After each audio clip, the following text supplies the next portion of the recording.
নমস্কার। পতাকার 5 রং, কবি সুকান্ত আচার্য। বলো তো দেখি, পতাকায় মোদের কয়টি রং আছে? শিক্ষক এসে শুধালেন হেসে দ্বিতীয় শ্রেণীর কাছে। একসাথে মিলে সব ছেলে বলে চিৎকার করে জোরে, 3টি বর্ণ রয়েছে রাঙানো জাতীয় পতাকা জুড়ে। শ্রেণীর পিছনে বেঞ্চের কোণে শিশু ছিল এক বসে।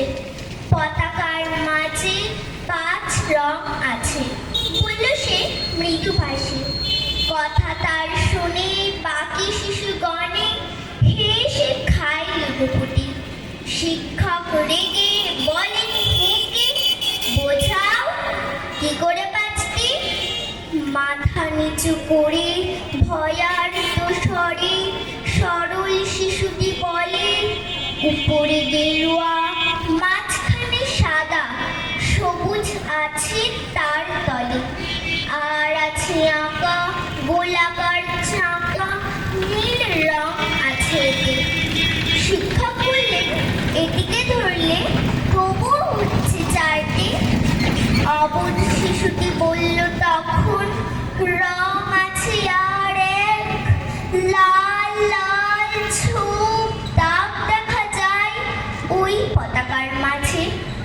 বাবাকে যখন আনলে ওরা কফিনের ঢাকা খুলে, জড়ানো রয়েছে দেহখানা তার পতাকা আর ফুলে। রক্তের দাগে ছিল লাল ছোপ ওই পতাকার মাঝে। এই নিয়ে মোট হলো 5টি।